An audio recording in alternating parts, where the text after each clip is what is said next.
사랑은 삶의 빛이자 어둠이다. 그것은 존재를 들어올리는 황홀이기도 하고 무너뜨리는 심연이기도 하다. 요한 볼프강 폰 괴테의 젊은 베르테르의 슬픔은 바로 이 사랑의 이중성, 특히 그 정념이 인간의 자아를 어떻게 뒤흔들고 해체하는지를 보여주는 고전적 문학의 정점이다.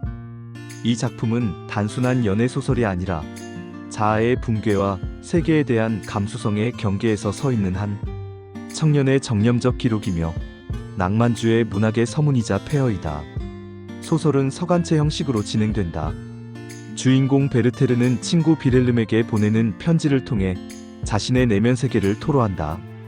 이 편지는 날이 갈수록 점점 더 감정적으로 치닫고 그 언어는 섬세하고 아름다우며 때로는 광기에 가까운 절규로 치닫는다. 처음에는 시골의 자연과 삶의 단순함에서 위안을 얻는 베르테르의 모습이 그려진다. 그는 아이들과 꽃과 물가에서 시간을 보내는 것만으로도 충만한 하루를 보냈다. 라며 평범한 삶의 아름다움을 기뻐한다. 그러나 이 잔잔한 시선은 곧 한 여인, 롯데 그룹의 이름을 여기서 가져왔다고 한다. 롯데 자이언츠의 그 롯데도 마찬가지이다. 이 롯데와의 만남을 통해 베르테르의 삶이 급격히 전환된다. 롯데는 정숙하고 따뜻하며 모든 사람의 사랑을 받는 여인이다. 그녀는 이미 약혼자 알베르트를 두고 있지만 베르테르의 감정은 그 사실과 상관없이 깊어져 간다. 베르테르는 롯데를 향한 사랑이 단순한 열정이 아니라 그의 존재 전체를 관통하는 진동임을 느낀다. 그는 어느 순간 나는 그녀와 함께 있는 순간에만 존재한다. 라고 고백한다. 이 말에서 드러나듯 사랑은 베르테르에게 삶의 유일한 이유이자 자아의 중심이 된다. 그러나 문제는 그 중심이 베르테르 자신이 아니라 타인이라는 점이다. 따라서 베르테르의 사랑은 점점 정념의 형태로 심화된다. 여기서 정념이란 단순한 감정이 아니다.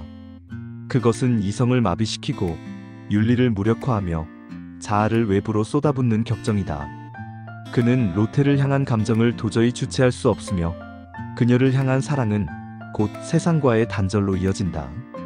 그는 타인의 충고에 귀 기울이지 않으며 사회적 규범이나 관계를 파괴하며 스스로를 고립시킨다. 결국 베르테르는 롯데는 나의 전부이며 세상은 그녀가 없는 한 지옥일 뿐이다. 라고 단언한다. 이러한 사랑은 결국 자아의 해체를 초래한다. 베르테르는 점점 더 고통 속으로 가라앉으며 자신의 감정을 통제하지 못한다. 그는 롯데와의 우정조차 파괴될 것을 알면서도 계속 그녀를 찾아가고 감정을 표현하며 불가능한 관계 속에서 무너져간다. 중요한 것은 베르테르가 자신의 감정을 인식하고 있다는 점이다. 그는 자신이 파멸로 향하고 있음을 안다. 그럼에도 그 길을 멈추지 않는다. 사랑은 그에게 있어 삶을 구성하는 마지막 힘이기 때문이다. 이렇듯 정념은 그를 무너뜨리지만 동시에 그것이 없이 그는 존재할 수 없다. 베르테르는 롯데를 잃는다는 것을 곧 자신을 잃는 것과 같다고 여긴다. 이제 베르테르의 자아는 더 이상 독립된 주체가 아니라 타자에게 메인 존재로 전락한다. 결국 사랑은 자아를 해방시키는 것이 아니라 정념을 통해 자아를 파괴하고 해체시키는 과정이 된다. 따라서 베르테르의 자살은 단순한 절망의 결과가 아니다. 그것은 자아가 더 이상 지속될 수 없는 상태에 도달했음을 선언하는 존재론적 파열이다. 이 작품에서 괴테는 베르테르의 내면을 비극적으로 그려내면서도 동시에 그의 감수성에 경외심을 담는다. 베르테르는 지나치게 민감하고 지나치게 아름다움을 사랑하며 지나치게 진실하려 한다. 그러나 바로 그 지나침이야말로 낭만주의의 핵심이며 괴테가 이 인물을 통해 말하고자 했던 인간 존재의 가장 깊은 심연이다. 베르테르는 이렇게 말한다. 나는 내 영혼을 너무 깊이 들여다보았다. 거기엔 어둠과 고독, 그리고 그녀만이 있었다. 괴테 자신은 이 작품을 통해 전 유럽의 열광적 반응을 불러일으켰다. 수많은 청년들이 베르테르처럼 파란 상의와 노란 조끼를 입고 심지어 베르테르를 따라 자살을 택하는 이들도 있었다. 그러나 괴테는 베르테르를 미화하거나 찬양하지 않는다. 오히려 그는 그 파멸을 삶의 이면으로 정념이 자아를 집어삼키는 한 문명의 정신적 초상으로 그려낸다. 그리고 괴테 자신은 이 작품을 쓰고 나서 내 영혼을 토해냈다 라고 회고할 정도로 베르테르라는 인물은 괴테 내면의 상처이자 고백이었던 것이다. 문학사적으로 이 작품은 독일 낭만주의의 시작을 알리는 기념비적 작품이다. 이전의 계몽주의 문학이 이성과 질서를 강조했다면 젊은 베르테르의 슬픔은 감정과 직관, 자연과 정열을 강조했다. 특히 자연에 대한 묘사와 감정의 섬세한 언어, 그리고 편지 형식의 긴밀한 내면 독백은 이후 낭만주의 작가들에게 큰 영향을 끼쳤다. 베르테르는 자연을 통해 자신의 감정을 반추하며 때로 자연과 융합된 자아를 표현했다.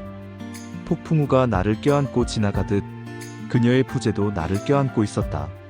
라는 표현이 그러하다.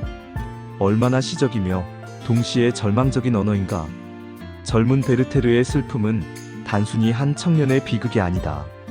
그것은 정념의 사랑이 인간의 자아에 어떻게 작용하는가를 탐색하는 문학적 실험이며 인간이 얼마나 사랑에 의해 고양되거나 파멸될 수 있는지를 보여주는 철학적 성찰이다.